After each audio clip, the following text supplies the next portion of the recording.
Testing 3, 2, 1, 1, 2, 3. 3, 2, 1, 1, 2. Happy March inside the vault. It's the 2nd of March here in 2026. I'm Bobby Trossett, as always, joined alongside my co-host and partner, Sarah Ellison. Post-NFL Combine, pre-free agency. Should be a fun week.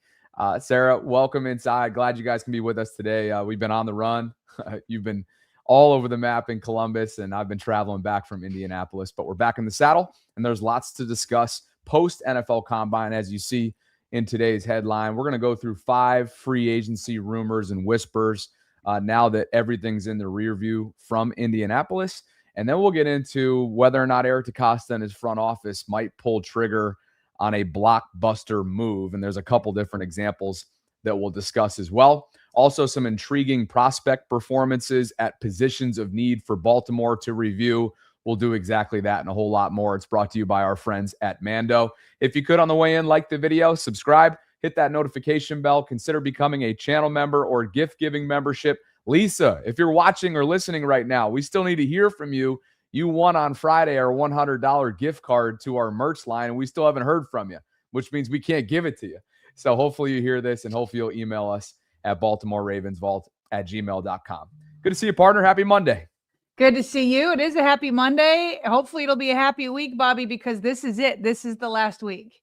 This is the last week. Next Monday, the legal tampering window opens, which basically means free agency is open. So this is the last week that the Ravens have to negotiate with their own pending free agents before they're allowed to talk to other teams. And as they do so, as we know from Brian McFarland, as the NFL finally announced the official amount of money that's under the cap at $301 million, Brian McFarland has the Ravens just under $20 million to spend. That should change a lot this week. This week, we'll find out what kind of cost-saving moves the Ravens will make.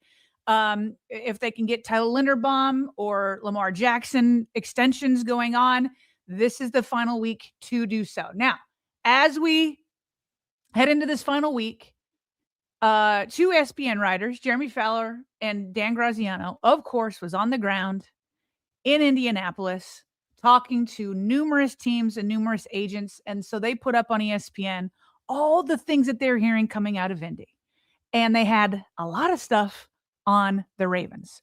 First of all, let's start with this. The league announced that how much money players will get if their 5th-year options are exercised. That's going to be Zay Flowers next year. You have to exercise it before that time. This offseason, the Ravens would have to exercise it.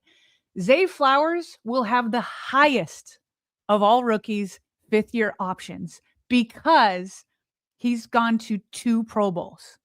If the Ravens want to exercise his 5th year for 2027, not 2026, he's already under contract, for 2027, that will cost them $27.3 million. That for sure would be the most I've ever seen the Ravens spend on a wide receiver. Okay. Now, this is where Dan Graziano and Jeremy Fowler come in. Or the Ravens, if the Ravens do exercise it, like I said, it'd be the first time they put in that much. According to those guys and what they're hearing, they said, I got the impression from my conversations that the Ravens do plan to pick up the 5th-year option on 2023 first round Zay Flowers. Again, that'll be $27.298 million. After making just 2.6, he'll be making 2.6 this year in 2026.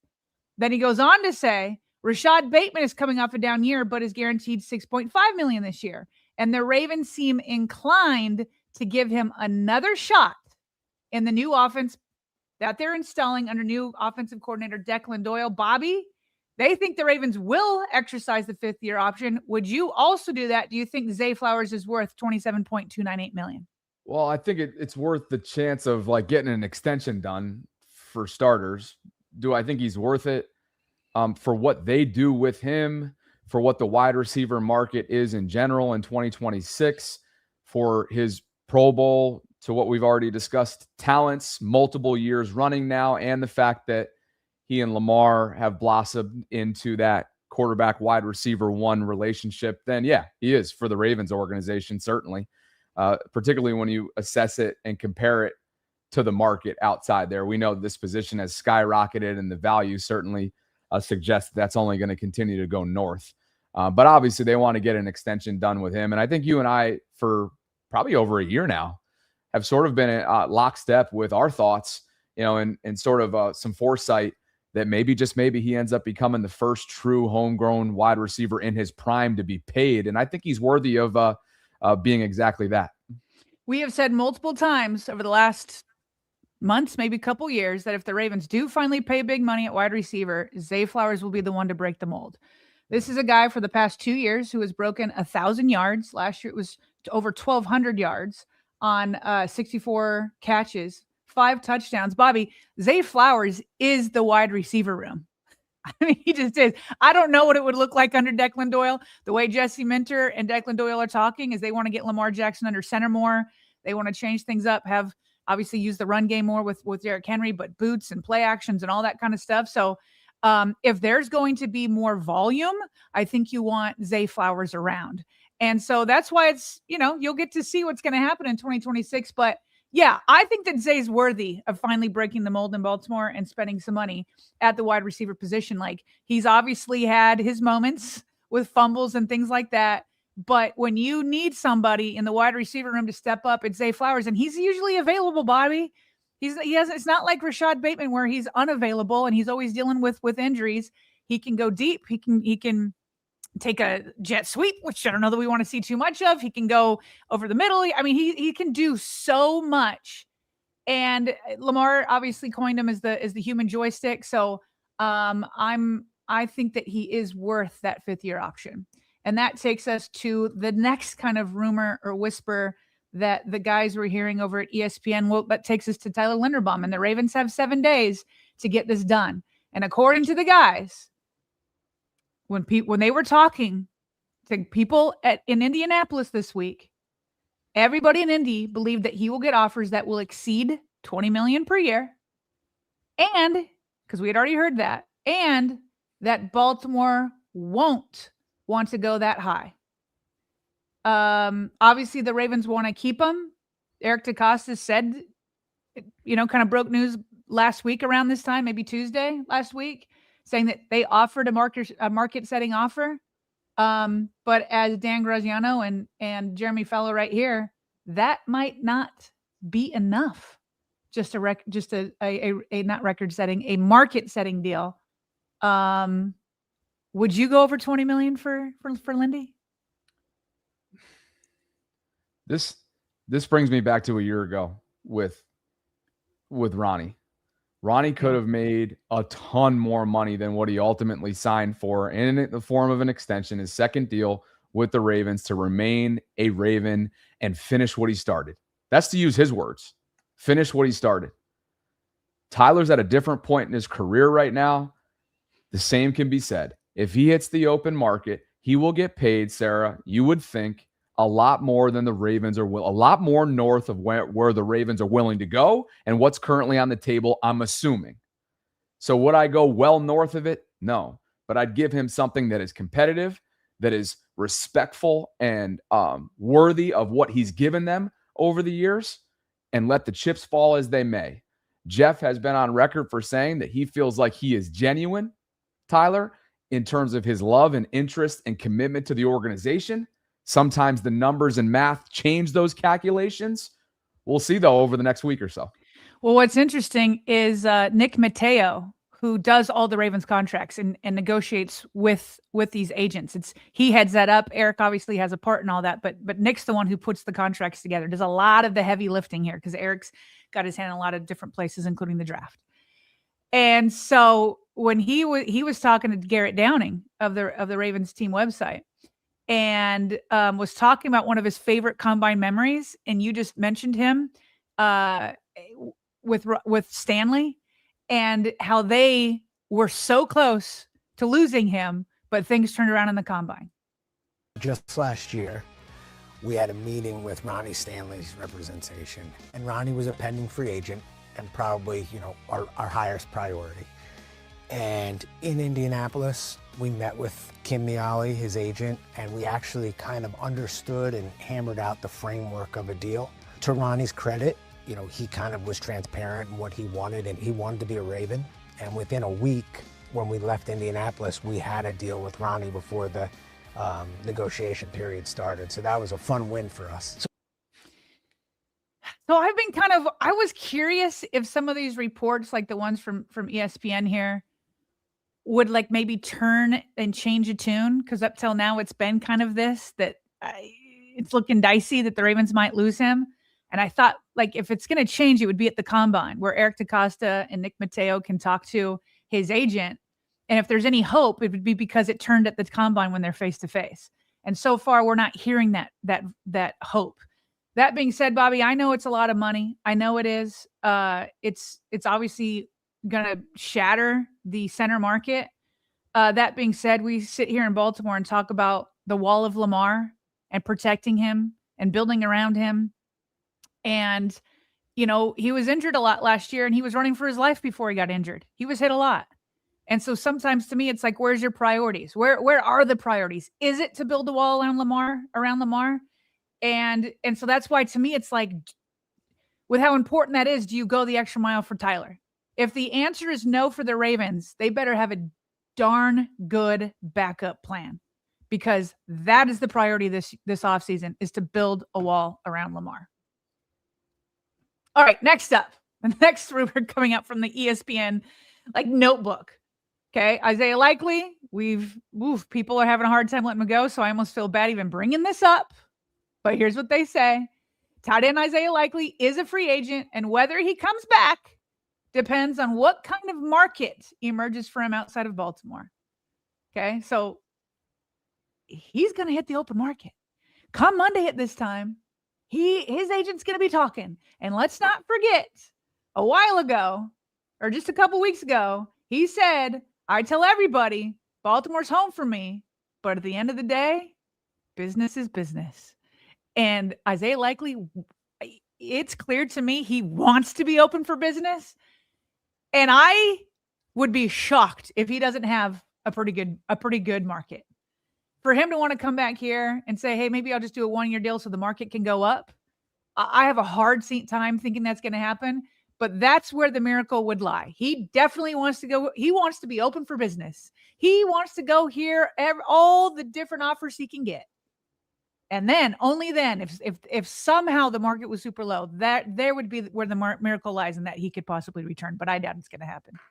All I have to add is that this is likely the second to last week that we talk about Likely in this regard. We'll always celebrate him. He's done absolutely nothing to anybody for harm, aside from some ball security gaps on the football field. He's a great dude. Caught up with him for a brief moment in San Fran. He's a good guy. He's going to get paid a lot. This is the second to last week that we will be having this conversation. Okay, thank you for making that clear for us. Okay, here's the last thing from the guys at ESPN.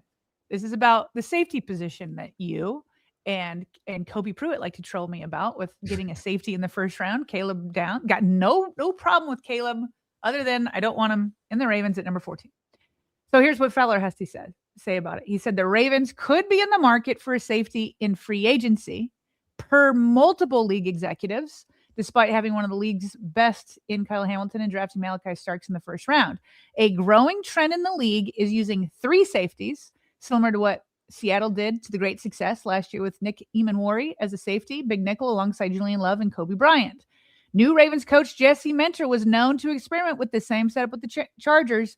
I'm not sure how many dollars the Ravens would commit here, but it's worth noting. This is where I wanted to go for sure the entire time, whether it's Darius Washington. I don't think the Ravens are probably going to get back. Why is his name slipping me? The safety Alohi Gilman. It seems like his market might be too high, but yeah, this is where you should go. Go out and get a free agent that's not going to cost too much, but can be totally solid and allow Kyle Hamilton to roam wherever Jesse Mentor wants to put him. Yeah, I agree with you on that speculation that, and there's some, decent, credible reporting out there just in the realm of contract projection, that Alohi will get something that maybe the Ravens aren't willing to do, and would the more savvy play from a cap standpoint, and knowing the homegrown familiarity that they already have with an Darius Washington, bring him back, right, on some sort of team-friendly almost prove it type deal. I hate to say that for a guy that was exceptional down the second half stretch in 24, but when you essentially lose an entire season to at least a good portion of the season to a torn Achilles, and you bust your butt to get back. And again, we're not doubting any of that. This is just simply the market and the business side of the NFL. Bring him back in. You got a familiarity. He's a big-time playmaker. Maybe you draft another safety as well, or assess that position on the back half of free agency, Sarah. But yeah, I've certainly come to terms with the idea of Alohi being a half-year rental last season when they brought him in at the deadline. Yeah, I think that's exactly what it was. Just like it was a half-year rental for them to get Afeowe, like half-year rental sides. So finally, Lamar Jackson, and they really don't say a ton here.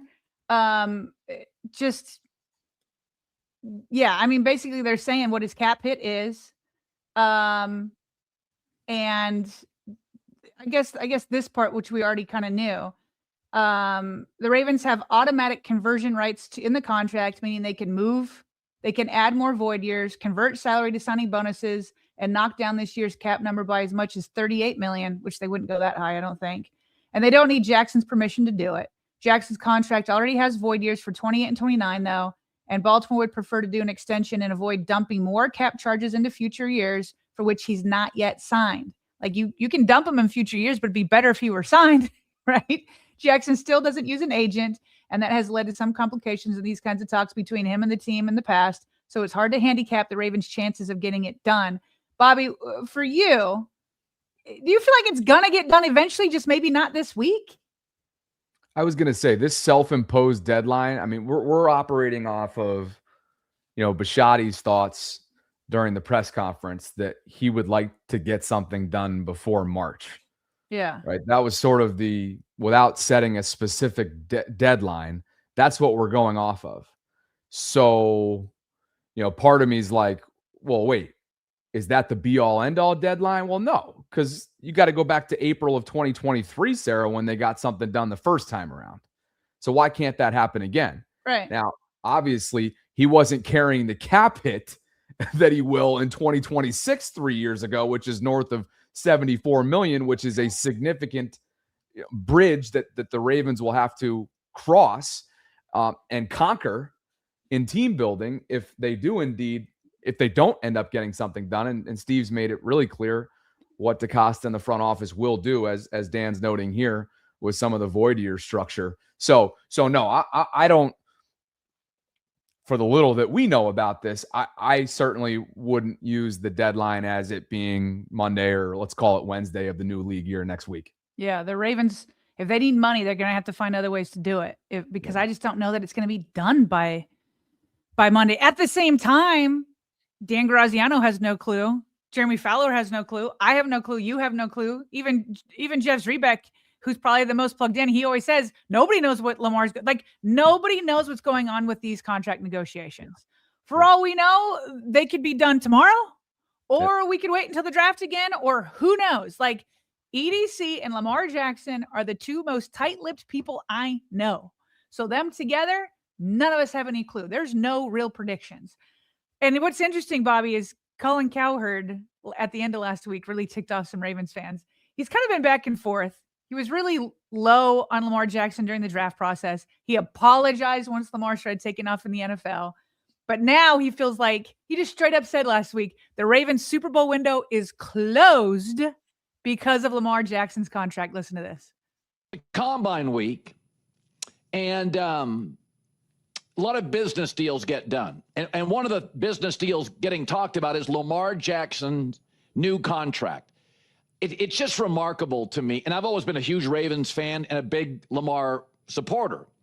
But just to give you an idea, I said yesterday, the Ravens are done being a Super Bowl bubble team. There's no possible way with what they're going to pay him. So his current cap hit is $74 million. Let me give you an example of what that pays for in Seattle, the Super Bowl champs. That would pay for Sam Darnold, JSN, Devin Witherspoon, Nick Omenwari, the safety, Gray Zabel, and DeMarcus Lawrence. And you'd still have $3 million left over to buy every Seattle Seahawks lifetime Starbucks card. The Ravens are out of the Super Bowl discussion with this new contract. And they have to, theoretically, they also have to pay their all-world center, probably the second best center in football, which sort of matters for a quarterback. So whenever I hear these fans say, it's such a moronic thing to say, give blank star the bag, and you celebrate it. Well, I'm glad the player gets rich, but you want to know what wins in the NFL? Depth and flexibility like Seattle. Team-friendly quarterback deals like right now Chicago or Denver or Seattle or New England. The 4 highest-paid quarterbacks the last 4 seasons, Aaron Rodgers, Joe Burrow, and Dak Prescott twice, all missed the playoffs. And I've always been a big fan of Lamar Jackson, but between his mom acting as his agent, his refusal to do off-season camps, the mystery injuries, and let's be honest, the need to be the highest-paid quarterback, that's the thing he wants to be, it's starting to feel like, honestly, a little Kawhi Leonard, where you're like, mercurial, mystery, family to involve, maybe, and then there's the stories about him falling asleep during meetings because he's playing late-night video games, which was reported by somebody from the Baltimore Sun who covers the team. So somebody leaked that out. Somebody in the organization leaked that out, and I have a hard time believing a person who covers a team just wanted to alienate everybody and make stuff up. Of course, the Ravens and Lamar deny it. But, you know, one of the things that's true, somebody in the last week listening or watching this show has been fired. Never forget, Walt Disney was fired, Oprah was fired, Steve Jobs was fired. It's not the end of the world. One door closes, as they say, another one opens up. But Jim Harbaugh was shown the door in San Francisco. Things have worked out pretty well. John Harbaugh was shown the door in Baltimore. And next year, Lamar Jackson will have a cap hit that is 20 times higher than Jackson Dart of the Giants. And I'm starting to think, when I hear about this new contract situation with Lamar and Linderbaum, did John Harbaugh escape a potential mess for the next several years? $74 million buys you 6 Seahawks and $3 million left over. All right, Bobby, a lot to react to there. What stood out to you? No, you take this. This is up your Okay. wheelhouse. Go ahead. All right. First of all, he had me for a second on making good points, which is just like, look, numbers are numbers. History is history. Like, yeah, when one player, even as good as Lamar Jackson, makes a lot of money, it's harder to win the Super Bowl for sure. You just can't put as much around them. That being said, Lamar Jackson is not going to have a $75 million cap hit this year. He's not. Whether they get an extension or they use the void years, it's not. I fully expect the Ravens to make the playoffs as long as Lamar is healthy and be in the Super Bowl conversation for sure. Now, what he's talking about, if they are kicking the can down the road with these void years, he's going to be correct. And so him just putting out the numbers of like, yeah, cap hits are big, it's harder to win the Super Bowl. I mean, that's just true, but he didn't apply that that's not going to be the case for the Ravens this year. Then when he started comparing the Ravens to like, well, it's true about Denver or New England or Seattle. Yeah, they're all on their rookie contracts. Like the Ravens, no matter what happens with Lamar, they're not going to go back to being able to pay him $1-digit million because these guys are all on their rookie contracts. So what? Are they supposed to cut him? Like that's just dumb. Okay. Then he really went off the rails. If you just wanted to make this about money in that point, even though you didn't give the full context and the fact that he's not going to be at $75 million, like, why did you have to bring up his mom as an agent again? Like, why did you have to bring up OTAs? Like, why did you have to bring up like the dumb video game like report that I put little to no stock in?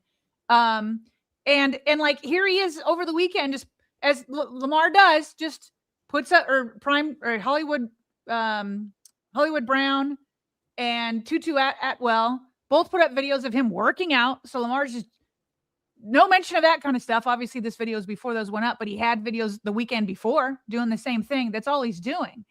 And by the way, Lamar Jackson has never taken a snap in his entire NFL career where he was already eliminated from the playoffs as a starter.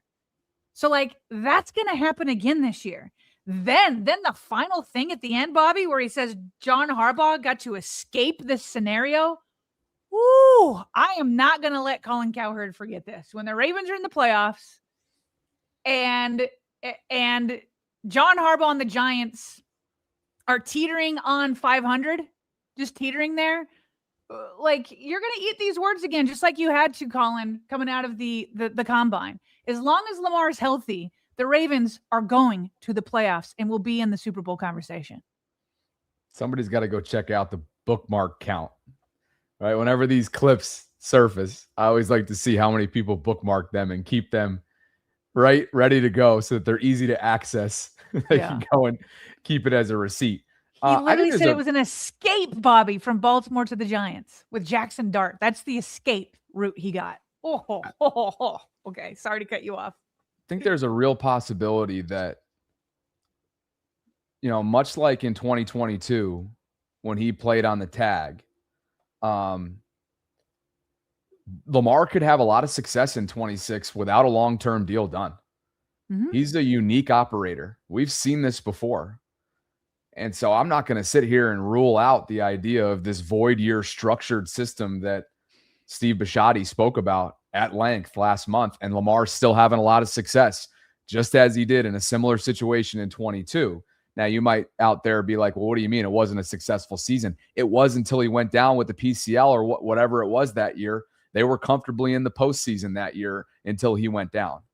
And so I'm not ruling that out, Sarah. And if I were to be a betting man, this deal isn't going to get done between now and the new league year. That's not knowing anything. That's just judging off of what history's told us in the past. Yeah. I'm not holding my breath that it's going to get done in 1 week. I'm not holding my breath. I think it'd be a little bit of surprise, but it was a little bit of surprise heading into the draft. So who knows?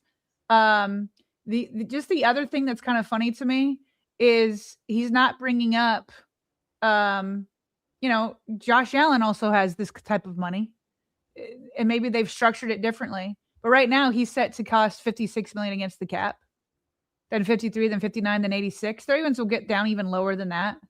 But for some reason, it's always Lamar. But anyway, let's do a read. We'll come back to Colin when it's the right time. Copy that. It's the right time for Mando.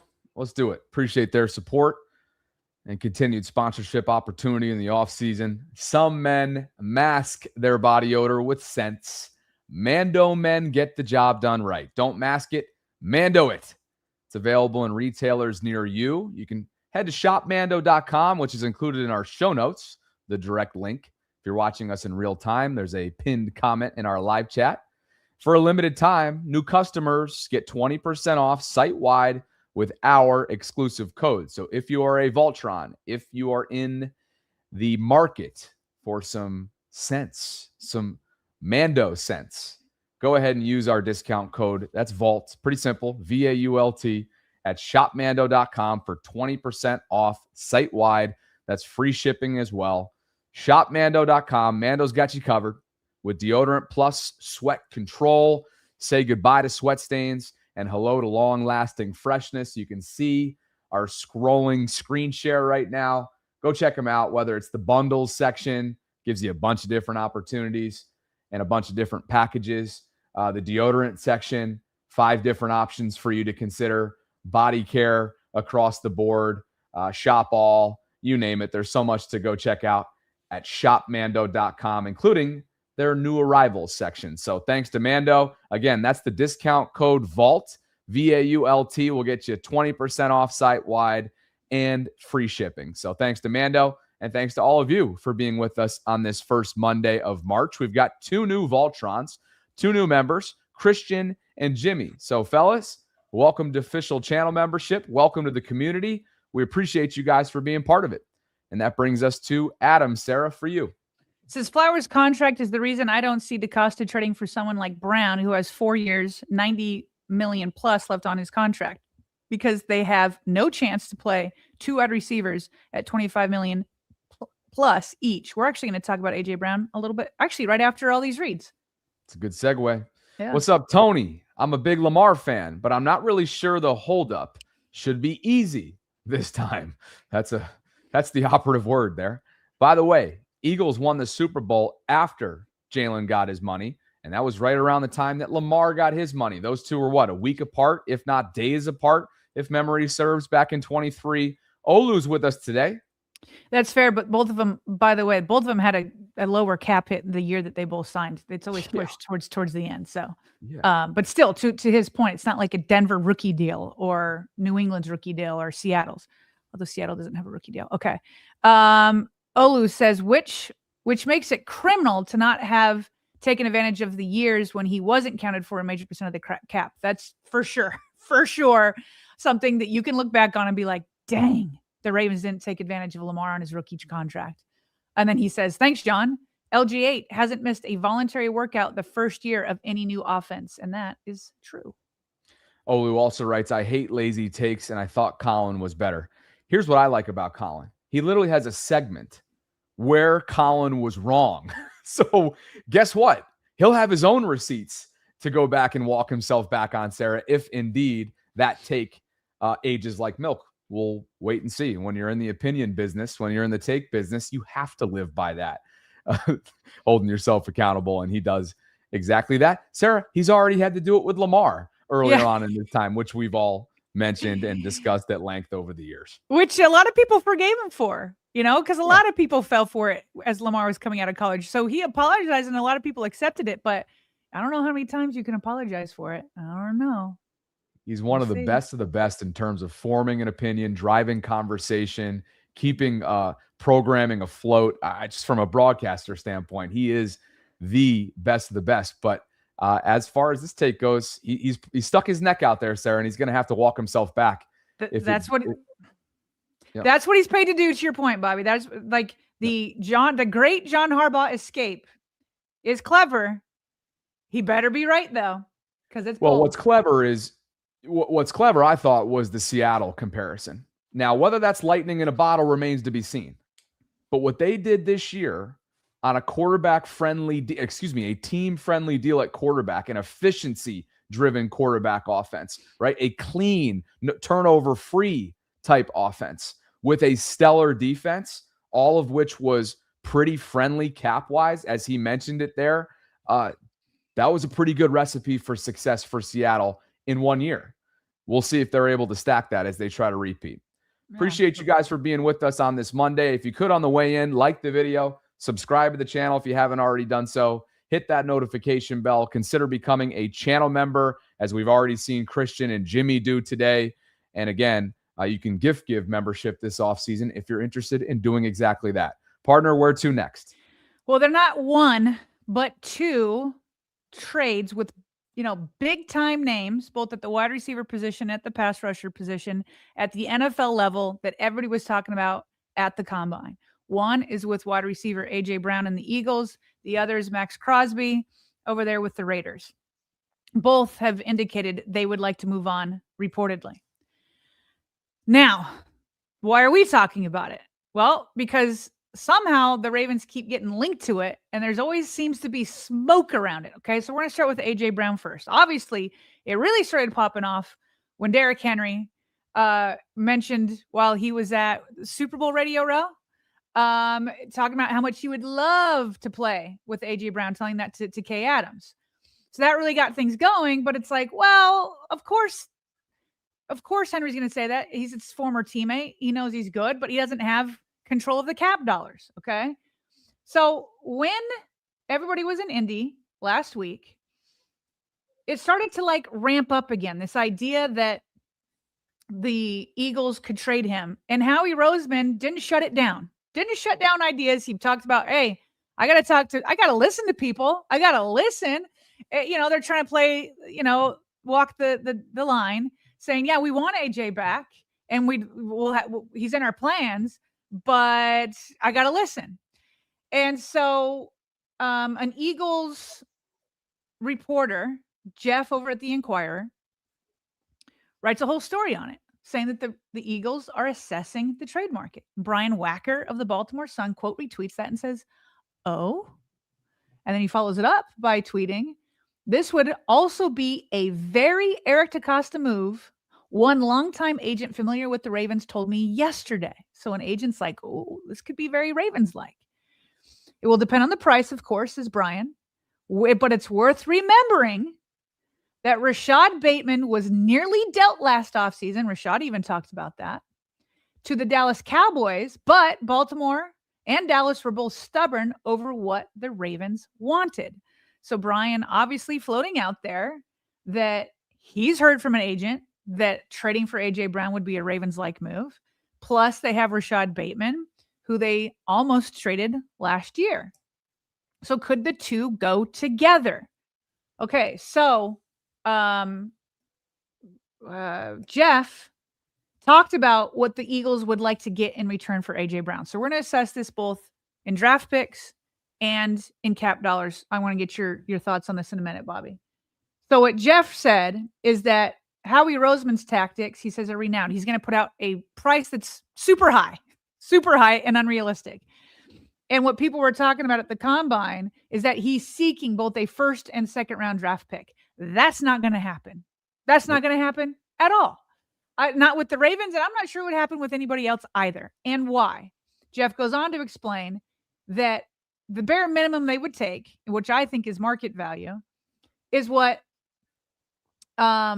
the Seahawks got for wide receiver DK Metcalf last year, plus it's what the Bills got for Stephon Diggs. Okay. It's basically a second rounder and some swapping of 6th and 7th round picks, but basically a second rounder. Okay. Well, now we can talk. Second rounder, we're in the conversation. Now, Jeremy Fowler also heard some things, and he also said that he thinks outside of the Eagles, what other teams think he's worth is, again, a second round pick. But then Fowler went on to talk about how they could also make a trade for another wide receiver. He named New Orleans Saints and Denver, but obviously the Ravens do have Rashad Bateman. So that would bring the second rounder even down more. How much, I don't know. But could the Ravens offer Rashad Bateman and a fourth? A third? Something like that? Well, now we're talking. How would you feel about that? Yeah, I'd be receptive to it. I mean, does Philly think that they can get something out of Bateman that the Ravens haven't been able to? A lot of that's been, as we referenced earlier on in the show, unavailability. So if that continues, unfortunately, which is out of Rashad's control, that's something that Philly's going to have to take into consideration and may use as a negotiating tactic for ground to stand on to be like, hey, we need the heftiest draft capital that you're willing to part ways with because of his injury history, because we don't know what we're signing up for. We know that he's a north of 700 receiving yards and 9 touchdown guy at his best so far through 4 years in the league. But we also know that at his worst, he's not even available, particularly in the postseason. So that's what Philly has to stand on. Well, what's interesting here, Bobby, because he's obviously open to it, they are going to have to take, if it's before June 1st, they would have to take basically a $45 million dead money cap hit. $45 million. That's what Howie would have to give up. But if AJ pushes it, maybe he's got to. So he would have to replace AJ with a cheap wide receiver. He could do that through the draft, but Rashad Bateman's going to be cheap. Rashad Bateman, his cap hit for this upcoming year is only $6 million. Then it goes to 10 million, then to 12 million in 2028, and then he's still under contract in 2029 for 15 million. That's peanuts for a veteran wide receiver. Now, again, he's going to have to consider availability, but if he has to move A.J. Brown, this isn't a bad deal for him. He's got a wide receiver that's going to be cheap and a veteran, and you need something that's cheap to replace A.J. Brown because you're going to be taking that cap hit. Now, what would the Ravens have to take on? This chart right here is from Spot Rack. Here's what a team would have to take on if they kept the same contract. My view is the Ravens or another team would probably agree to a new deal in order for a contract to kind of go down the way the Ravens did with like Anquan Boldin. Like they announced a deal and a trade at the same time. But if it was on the same deal, he's only a $6.8 million cap charge for the new team. So that would be the Ravens if they did it in 2026, then 10.9 in 2027, then 17, then 23, and then in 2030, that's the big one. It's a $53 million cap charge. So that gets crazy. But up until then, completely worth it for A.J. Brown in terms of cap hits. Well, and you got to wonder too, Sarah, that if there's a component of evaluation here in terms of what's gone wrong in recent years. Yeah, it led to a Super Bowl, but what's gone wrong in recent years in Philadelphia? There has been a lot of dysfunction there. And I heard at the Combine from some Philly folks that I was speaking to just on a very informal basis that there is a significant rift between quarterback and wide receiver. And apparently that friendship has soured between AJ and Jalen. Now, look, disgruntled, whatever you want to call them, wide receivers have come to Baltimore in the past and not been, let's take Deontay Johnson out of the equation here, that have gone on to have a level of function. And I was wrong about somebody like Odell Beckham Jr., who came to Baltimore and sure, underperformed for his contract, but brought a level of expertise and veteran presence to the locker room. The Ravens are going to have to figure out, is that an A.J. Brown, Jalen Hurts specific dysfunction? And would that translate over to a different change of scenery? Or is that specifically a unique situation to Philadelphia? Because that's led to a media circus over the last couple of years there for the Eagles. It sure has. I have a hard time thinking that Lamar is going to have bad blood with any of his receivers. He just seems like a guy that just gets along. He doesn't have that kind of beef with people. So for me, I wouldn't be too concerned. And you're right. They would have to assess if it was just a, issue that those two had together. Bobby, just imagining A.J. Brown with Zay Flowers, that's pretty exciting. That's pretty exciting. You still got to get a wall in front of Lamar for sure. But that might be pretty nice. That being said, as we said in the segment coming into this, according to the guys at ESPN, I think it was either Fowler or Graziano that wrote it, that the Ravens are inclined to give Bateman another chance in this new offense. So DaCosta doesn't need to be desperate. If the move makes sense and you get a good price, it's A.J. Brown. You sure would be making Lamar and Derrick Henry happy. But you're not desperate because you can also look at Bateman in a new system with Declan Doyle. But here's the thing. We might know sooner than later because Jeff went on to say from the Inquirer, the decision, and he said this last week, the decision needs to be made in 10 days before the tampering period opens on March 9th. So now we're down to 7 days. They'll make that decision. They could always come back to it after June 1 because they'd have a smaller cap hit if they did it post June 1. But we're going to know within a week whether Howie moves him or not. Player number 2 in terms of blockbuster is none other than Max Crosby. Albert Breer, Sarah, expects him to be traded this week. That's the feel that he's getting. And in his MMQB piece that dropped this morning, there were a few things that a lot of teams, a handful of teams, the ones I'm about to mention, certainly warranted their attention on. He says, Albert, reading specifically from this on SI.com, says, quote, "We should know soon enough which path the Raiders are taking." Remember, he remains under contract in Vegas. But with teams like Dallas, Chicago, Baltimore, Buffalo, New England, Philadelphia, and the Rams keeping tabs on his availability. So that is 1, 2, 3, 4, 5, 6, 7 teams that the Ravens find themselves in a grouped with here, just based on what Albert's noting. But this is a player, Sarah, that still has a lot left to give, you would think, in this league. A lot older, at least in terms of football years, compared to Micah Parsons. We saw that deal get done in season between Dallas and Green Bay, which immediately changed the fortune and really the structure of the Packers defense up front before he went down with that ACL. But the Ravens at least find themselves, for the purpose of this conversation, based on what Albert's hearing, in the category of keeping tabs. Yeah.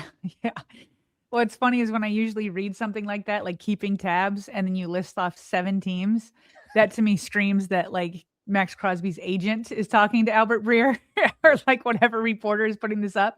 Now, does it make it untrue? No. I mean, I hope Eric DaCosta is keeping tags on Max Crosby. Obviously, they could, like, I'd be surprised if the Ravens did either move, right? Because they are such big names, and usually the Ravens are not in the mix for such big names. It's not that it's never happened, but it's not normal either. So they couldn't do both. If they could only do one, I would take Max Crosby. Get after the quarterback on the other side, build the trenches, and give Bateman a chance with Declan Doyle in this new offense.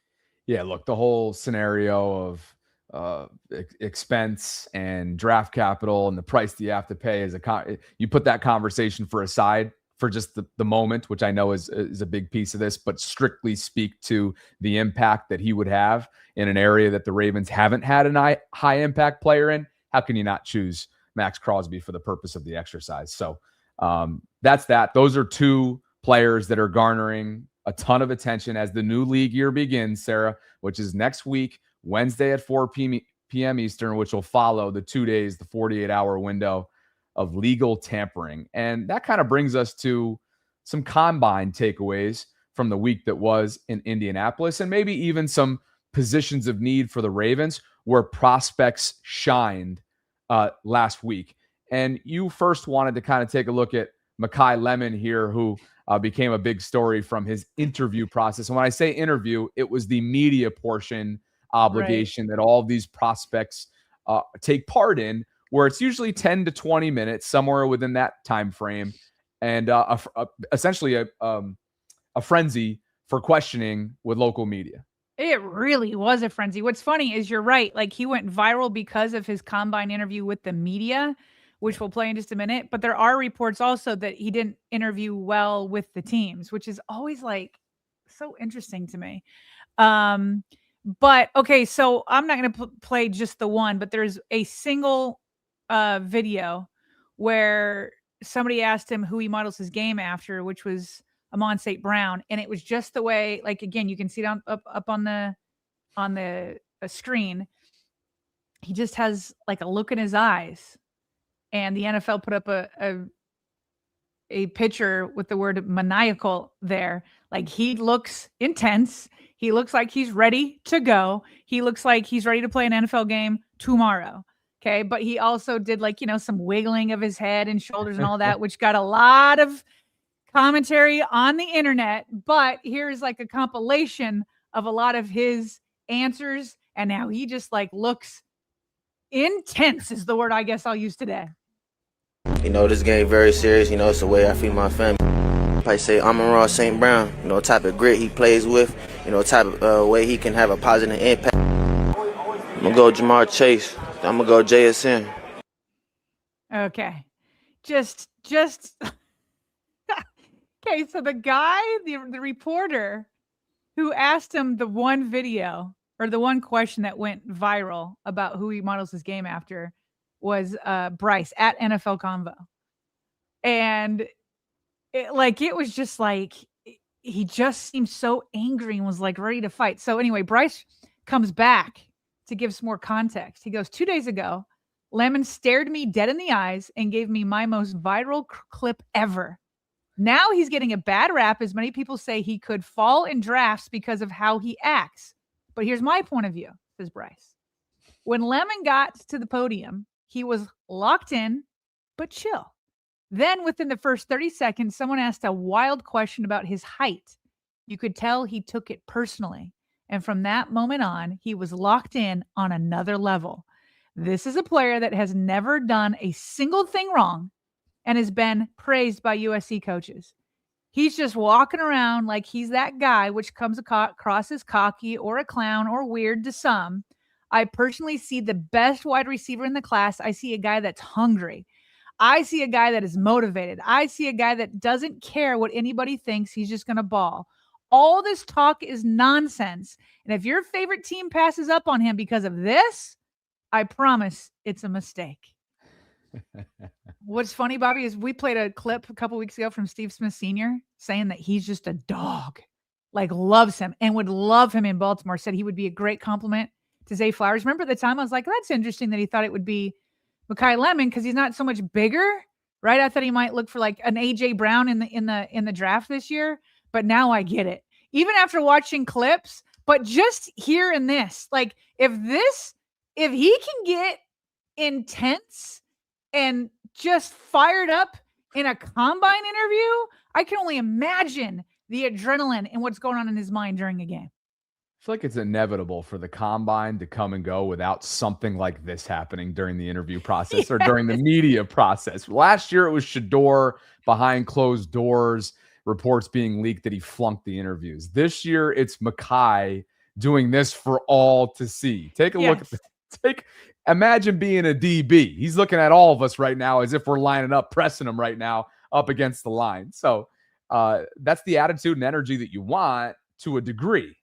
And you and I are both obviously going to defer to Steve Smith Sr. when it comes to his expertise at the position. See if the Ravens take a flyer on him, much more than a flyer if they use the 14th overall pick. Will he be long gone by 14? That remains to be seen. But here's a player that might be there at 14. Ooh. Mr. Vega. By the way, I've got him pronouncing. So many have reached out to us individually, which is so cool, including to our Vault Gmail account. I do want to shout out who that is. I know Dreams and other folks have mentioned it as well. But Tristan took the time to email us from New Zealand. He's a huge friend of the program and he's been with us for a while. And he literally gave us a full pronunciation guide, which is pretty cool. But no disrespect at all, Tristan. There's nothing like the man himself, hearing it from him. And that's exactly what he gave Stacey Dales at the combine last week in Indy. Could you not be hard at work after what you just saw, Venga Ioane? Can we just say the name for the people, Venga, and your mom and dad? Yeah, shout out mom and dad, but full name's Olaiva Venga Ioane. Ioane. That's the one that we've been looking for. Ioane. We'll stick with Vega in terms of his first name until until somebody says otherwise, meaning maybe when we hear his name called as a Raven potentially in late April. But Sarah, he had just an exceptional career at Penn State. And as you can see here, this past season was no exception. 464 pass blocking snaps, 0 sacks allowed, 1 quarterback hit allowed. If you go and listen to that entire interview with Stacey, he's a likable guy. He enjoys baking, and he just put together a 4-year career. And the measurables, as Daniel Jeremiah notes, pretty similar to a former Raven and Kevin Zeitler. That's the comp right there. If he lives up to the expectation there in terms of what Kevin's brought as an unsung, durable hero, Sarah, for many teams, including the Ravens, then he's in for a really wildly successful NFL career. But those are the measurables that you see there up on the screen now that it is officially. Didn't do a bunch of participation in terms of drills and testing, but this is the measurables right here for Vega, who's expected to be a potential favorite for the Ravens at 14. Ioane, right? I got that. Okay. Yep. This is good. Okay. Did you mention that he likes to cook or bake? What was it? He likes to bake. Yep. I got to tell you, I have a feeling it's good. I would like to be, I would love to try some of those things that he's cooking over there. But yeah. I mean, I would not be disappointed if the Ravens ran the card up. Number 14, bringing this guy in and protecting Lamar and opening holes for Derrick Henry. Bring him all day long. Loved who we just talked about with Makai Lemon, but that would scare me. I want to build the trenches. Here's once more for the pronunciation guide here from Vega himself. Can you just say the name for the people, Venga, and your mom and dad? Yeah, shout out mom and dad, but full name's Olaiva Venga Ioane. Olaiva Ioane. Olaiva Ioane. So we've been saying Vega, but it's Venga. Yeah, how about that? Because it's not spelled an N in there, and there's no N in there, but Venga Ioane is what I will say. Okay. Yeah, it's not in there.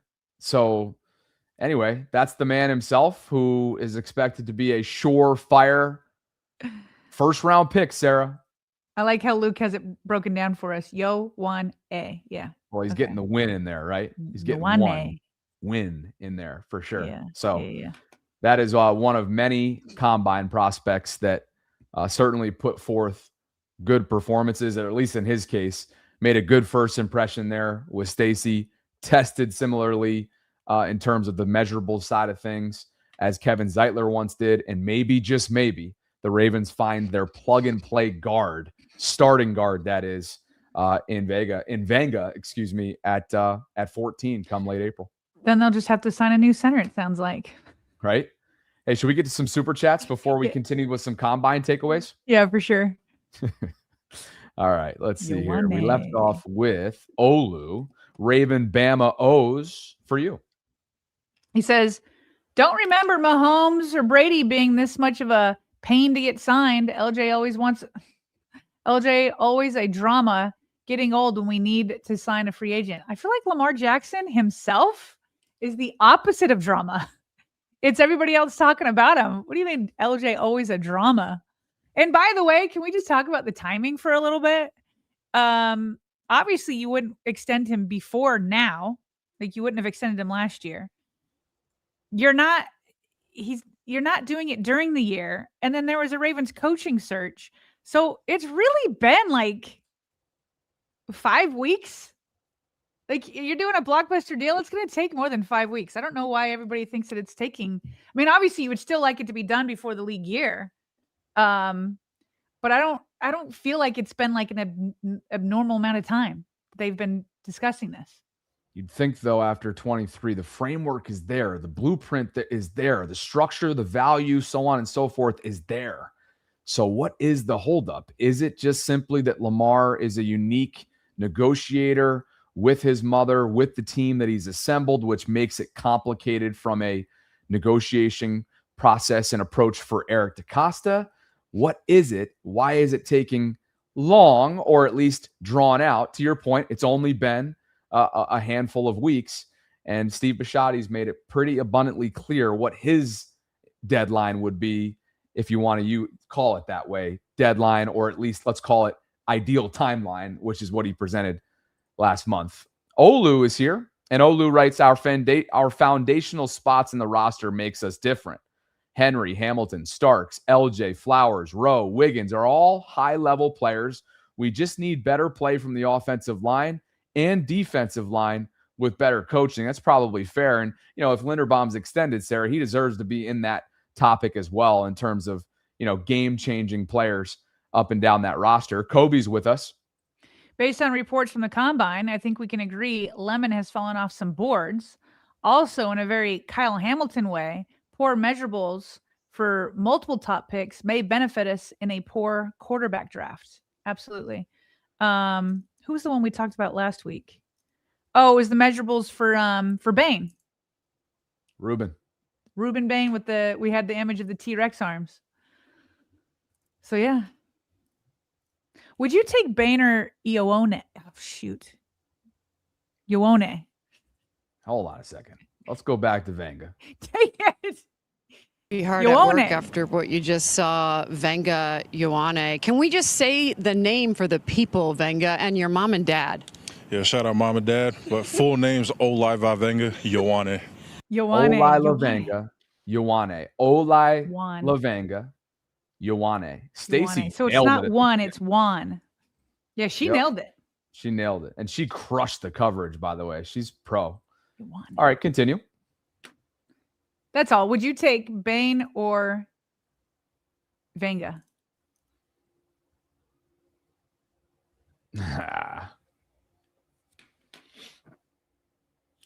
Give me Bain. Really? Yeah, give me Bain. Okay. Look, I get it. The counter would be, well, if you don't have Lamar healthy, then you don't have a team. And that's fair. But I think you can address that position otherwise than the 14th overall pick. You can handle that in free agency. You can handle that with development with Emery, right? You don't know what you have in Voorhees, although a lot of folks are willing, at this point are willing to just refer to him as a backup, and you might be right in that evaluation, but you can plug and play there elsewhere. Go and get an impact rusher to the quarterback that can close out games and make Lamar's life easier. Both things can help out Lamar. Both scenarios can help out Lamar. I hear you. Well, does that mean you're going the other way? No. It's to your point.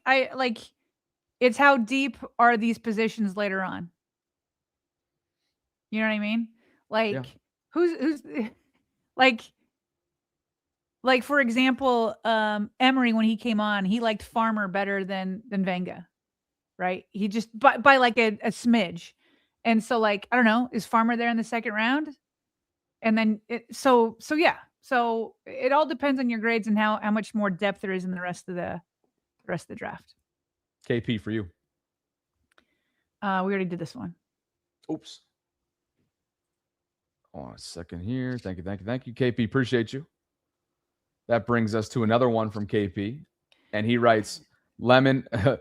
Go ahead. You take this one. No, go ahead. I just did the previous one. Lemon misunderstood, quote, show teams that you're hungry. And then he also writes, best case scenario, Bane T-Rex Arms Jr. falls to 14. So we know where maybe KP would go, Sarah, with the scenario that you just floated out there. And JL Green's with us on a Monday. Y'all want a guy like Venga. Yeah, Femi's in the chat. He totally disagrees. He would take offensive line over Bane. All right. I think both ways. Look, I get it. Both ways, though. Both scenarios can help Lamar. One would be indirectly. One would be directly. KP writes, hold up with Lamar. Hold up with Lamar may be that Josh took less than Dak. This is Cole's burner, I think, which is actually not Cole. But he writes, appreciate all the content you guys drop. And yes, I've totally shot myself in the foot by actually mentioning this name a couple times.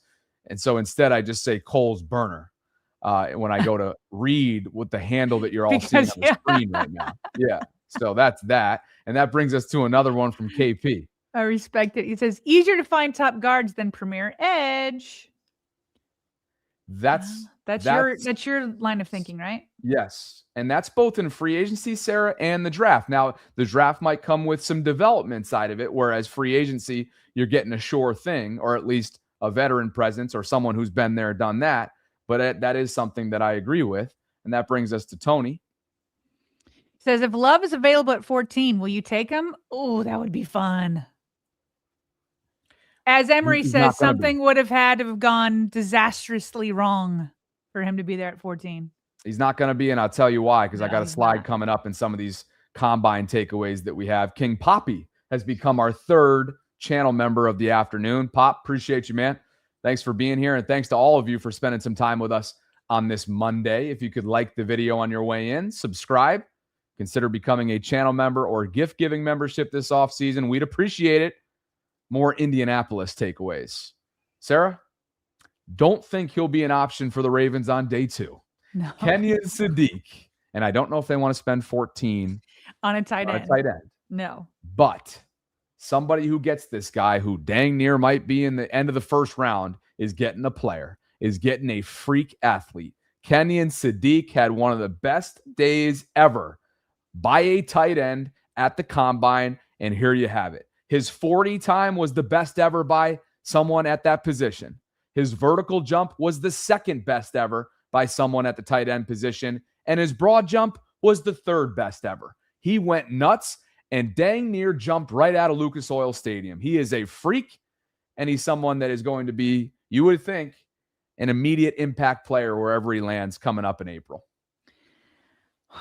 What was it? Here it is.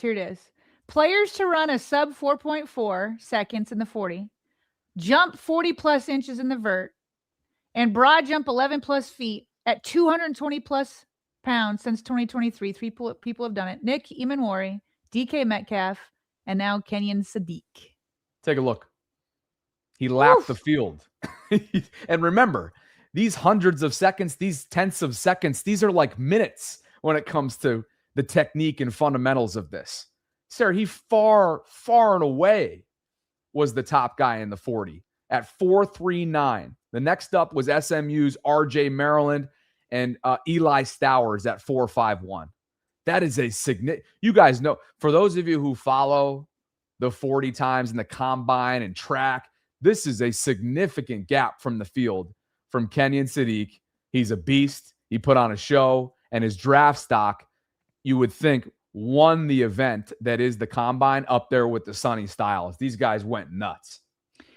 Yeah, Ravens aren't going to get him because they're not going to use number 14 on him. But I hope the Chiefs don't get him. Wouldn't like that.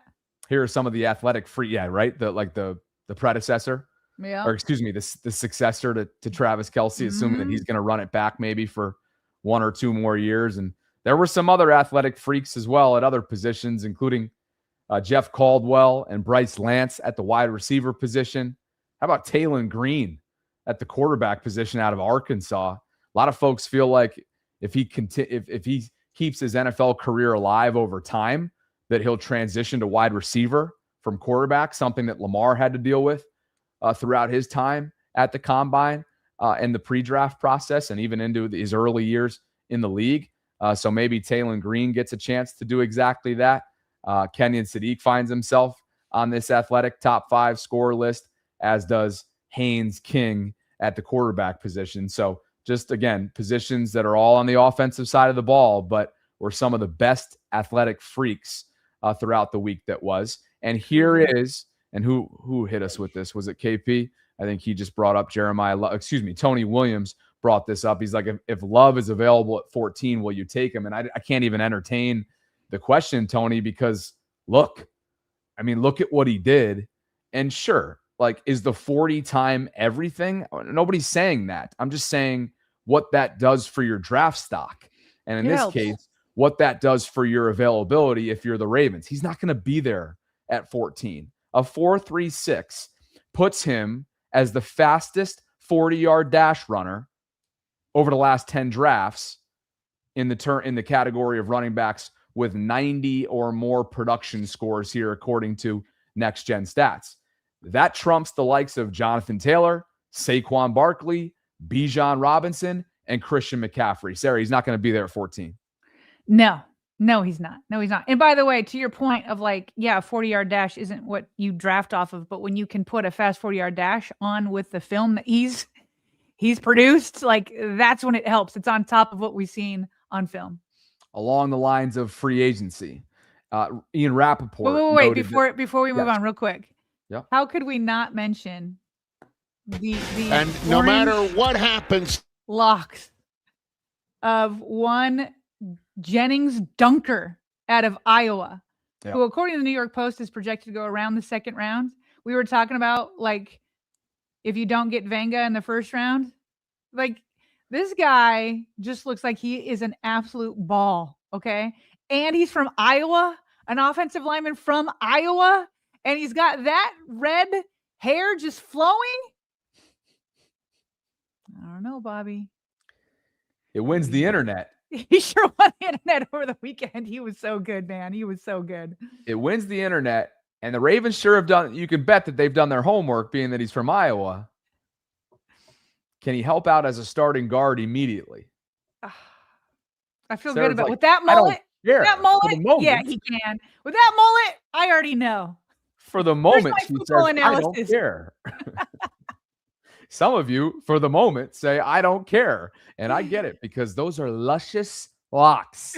Luscious. That's what they are. I was avoiding saying that term, but you went for it. Double L, baby. Luscious locks. All right. File this one here under DNE, do not engage. Elijah Vera Tucker, according to Rap Sheet, is, quote, set for a nice payday in free agency. This would be big risk for the Ravens. As Paul notes here, Jets content creator, he's played 43 of 85 possible games over the last 5 years. Do we even continue? 43 of 85 games over the last 5 years, and he's set up for a payday. I know it says more about the market, the position, the potential that somebody's signing up for, but that's a level of calculated risk, Sarah, that you're signing up for. Count me out. Count this again as an agent putting stuff in. Like, how vague is a nice payday? Yeah, no, for somebody that's missed half his games over the last 5 years, you better be getting a pretty darn good deal. Yep. Yeah. This one's just as talented as he is. Yes. Certainly no one. I mean, look, I'll continue. He suffered a season-ending injury 3 of his 5 seasons, tore both of his triceps, blew out his Achilles. Look, I hope he proves me wrong elsewhere, but this is just a calculate. And when I say calculated, is it even calculated? It's just a straight up mitigated risk or known risk that you're taking signing up for this. But hey, hopefully he gets paid, and says a lot about the market, says a lot about the need at that position league-wide. And speaking of offensive linemen, the Texans have been busy Diana Rossini, one of many national insiders, to report that Titus Howard is heading to Cleveland. Sarah, we know that Todd Monken's new offensive line is literally going to be new, brand new, maybe at every single position. And in Titus's case, the Texans, who traded him to Cleveland, have a 29-year-old no longer on their hands. He started 16 games each of the past 2 seasons for Houston. He was set to enter the final year of his deal in 26, and now he's going to be the newest protector of, I don't know who's going to be the quarterback in Cleveland, but he'll be working for Todd Monken and George Warhop for the Browns. The Browns needed this because all 5 of their starting offensive linemen are set to become free agents. So they had to do something. They probably had to trade because who's going to just choose them in free agency? Yep. Oh man. I wanted to add this in here. Do this. Yeah, this is good. This is a feel-good story. Yes, it is. And there were plenty of them in Indy. KC Concepcion, Texas A&M wide receiver, opened up, as you can see here, like Carter tweeted, about his speech impediment. And I'll just go ahead and read his full statement. How about I do that? And we'll go big screen here. And I'll go big screen so I can actually see his words. I just want to say something. If you have a speech impediment, there is nothing wrong with us. I've had this stutter since I can remember talking. This is a part of me. This is who I am. I cannot control this. I want to be a role model for those who may be scared to speak up, who may be afraid and not confident in yourself. I stand with you. This weekend has taught me a lot about myself and people out here in this world. I appreciate everyone who supports me and has reached out to me after these interviews. Don't let an outside person's thoughts, opinions get in the way of you being great and of you achieving something in life. I am blessed to be in the position that I am in, and I want to help give back to those who are scared to speak up, who aren't as confident. I stand with you. I will always stand with you. We are different for a reason. God has blessed my life in a way I couldn't even imagine in this past year. I love y'all and support y'all as we climb this mountain together. Hashtag stop the negativity. That from his Instagram caption. And Sarah, as he noted here, part of his interview went viral. Let's call it stupid viral, because this is stupid. This is stupid that there's that kind of behavior and response and bullying online. And you commend him for not only speaking up on it, but wanting to help others along his way until he hears his name called coming up next month. Stud, and an admirable way to handle what I'm sure was a difficult pill to swallow and what was supposed to be a celebratory week for him. Right. Absolutely. That's all well said. It's interesting, Bobby. I had a really good friend in college who had a stutter, and I actually met him because we both did like student government. It was at BYU for the university. And he ran to be student body president with a stutter. And so like, he was the smartest guy. We both were like vice presidents there in different capacities. And so I got to work with him on a lot of projects. And there's a tendency for people to treat those with a stutter as if they're childlike. And they're anything but. He was just so brilliant, and I was so glad to have him as a friend, and so I'm so glad he reached out. And I wish everybody could have like a friend or somebody in their life, so that you just do know that like just because there's a stutter, there's nothing childlike about him. Good for you, good for him. I love that, and we all know someone, whether it's well or casually, that deals with it. I'm sure. And it's not easy. So for him to get up there in front of the NFL world and not only speak, but then answer to it, some of that nonsense out there, commend him. This one's your quick hit right here. Yeah, so this is crazy. Lots of different various reports about quarterbacks that could be released over this next week before free agency opens up, including Tua Tagovailoa, Kyler Murray, Geno Smith, Kirk Cousins, and Justin Fields. So a lot of these guys could be on the move, and it's just hilarious to me. I won't bring it back in, but at one time, people sure were saying Kyler Murray was better than Lamar Jackson, Ryan Clark. There's a lot. Yeah, he was. That age like milk. I mean, look, there's a lot of quarterback. This is a carousel. Yeah. And guess who's not on this list? Because it wouldn't be a trade. It'd just be a free agency signing. Malik Willis.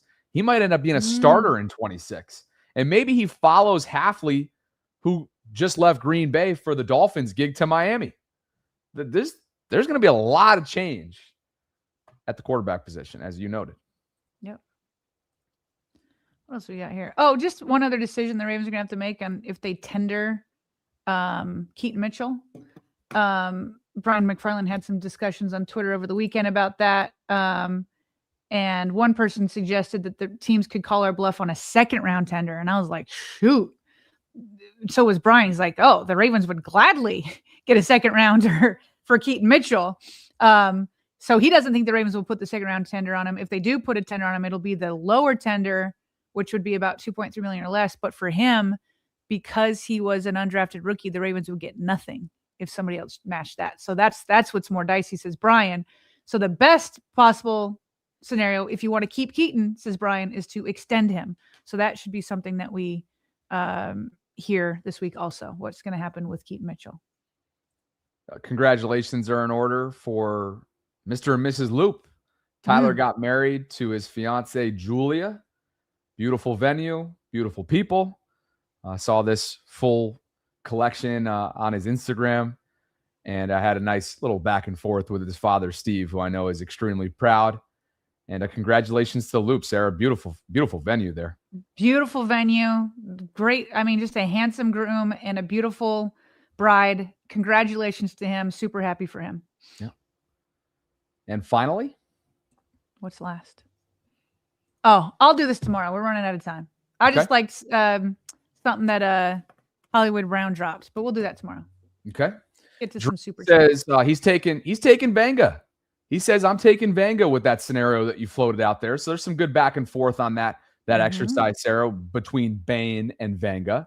Olu's with us. He says, I actually like Proctor from Bama better, starting at left guard to be our future left tackle, 6'7", 369. Stupid athlete, he says. Yeah. Trade back to grab him if possible. Femi, are you with me? Olu and Femi are forming a band. Look at this. Oh, man. Poppy says, I want the Ravens to draft Caldwell. Is that what you want at 14, Poppy? Appreciate the super chat. Stevie Nick says, if we get Bane, what would he need to accomplish in order for him to get the green light on bringing the Suggs Bane mask back? Oh, yeah. Well, he'd just have to get fined. You got to suck it up and take the fine. I'm pretty sure Suggs did. But leading up to the fine, though. Yeah. A couple Pro Bowl seasons, maybe? Yeah. Couple and maybe he could just bring it to practice and some training camp practices where everybody's at. Like, bring it out somehow. How about establish yourself as the Ravens' top pass rusher before we even get there? Because they haven't had that in a while. There's the man himself. I think he would just need the green light from Suggs himself. Let him have it from the beginning. It's too good. Oh, goodness. Listen, what are we doing here? We're just handing things out? It's his name. His name is Bane. He doesn't need to earn it. It's a fun gimmick. I want an incentive laden process laid out here. All right. It's not like we're talking about the Ring of Honor here, Bobby. I want some motivational. I want some benchmarks that need to be received here solely for the purpose of the Ravens defense. All right. Femi's in the house. That's the carrot, not like bonuses or anything like that. The carrot is the Bane mask. You're darn right it is. All right, Femi, here he is. Femi, friend of the show, kind enough to give a $10 super chat. What a guy. You can come on the show and just speak it, but he gives us a $10 super chat. Thank you, Femi. Says, love at 14 in all caps. Yes. He told Bobby that weeks ago. Then he goes on and says, Ioane is the best guard. Fano would be a plug-and-play guard, could play tackle in the future. Lemon, he says, is the best wide receiver, straight dog. Femi also texted us a little bit about how much he loves Lemon. He says, LJ deal could be done. Are you talking about by next week, Femi? Is that what you're saying? Oh, wait. He already says it right here. Will get done by 3/11, in my opinion, which is when free agency actually opens up, or the day before it, not just during the tampering window. Ooh, I hope Femi's right. There is a boatload in this super chat. He made every single word count. So There you go, Fem. Appreciate that. And he and I have been going back and forth on, he loves love. Yes, he does. And what is not to love about Jeremiah? He is an athletic freak and would pair really well with what they already have in Lamar Jackson's backfield. Appreciate you, Fem. KP writes, and man, I'll say this 1,000 times over until I'm got no oxygen left, especially based on recent days. Love and prayers to our military service members. I'm sure I'm not alone when I say that I have been locked into the operation, Sarah. I believe it's called Epic Fury, that's taking place overseas. So far, we have lost 4 service members, and there may be more casualties. So ultimately, the ultimate sacrifice, big salute from us here inside the vault, particularly those of you that we know, Sarah, serve overseas that are VAULTRONs. We know there are a couple that have reached out over the years, and we send our love and gratitude to all of you. So KP, thank you for that. Greater love hath no man than this, that a man laid down his life for his friends, or for even strangers in your country. John 15:13. Appreciate all the military service members. Amen to that. Appreciate you, KP. Appreciate Jack Kilroy for becoming a VAULTRON, and I should say 10 months running. He's celebrating 10 months with us. So Jack, appreciate you, man. Hope you're great. And KP's with us. We were just talking about Kenyon Sadiq. He says, and wide receiver Benson. They both got a 9.5 Ross score measuring athleticism. Wow. Raw athleticism. Appreciate you, KP. We'll make note of them. There's a lot of people that I've been making note of. It was a great combine week, and I appreciate you guys for following along. Guy Conger and Emerson W. are this month's, and I should say this episode's, Patreon shout-out supporters of ours. So Guy, Emerson, thank you both for believing in what we're building. If you guys are interested in doing the same this offseason, visit patreon.com/Ravens Vault Podcast. Thanks to Mando for the continued support of our program. Thanks to all of you who left super chat donations. Thanks to all of you who participated in the live chat and just simply watched us. We are excited for a full off season ahead. We're excited for what's to come over the next week or so, beginning with the new league year on Wednesday and the legal tampering window the 48 hours prior. Quick little note. I will be out at a wedding in Killington, Vermont on Friday. Sarah will be solo. Maybe we'll have a guest. You and I will figure that out. Femi, I'm going to hit you up. I want to talk more about your prediction. Friday. Let me know if you can come Friday. Copy that. Yeah. So maybe it'll be a 2-person show.